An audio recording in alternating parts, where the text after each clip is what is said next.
Minute April.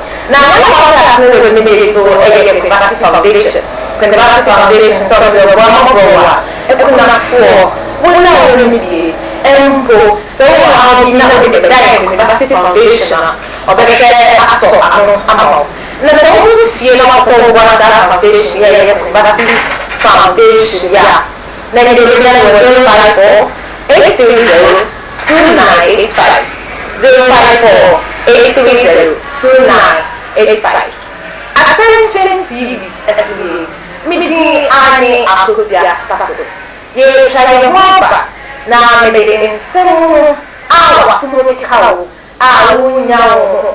I will try to the brother to jump. You try your mother. Yeah. You never see.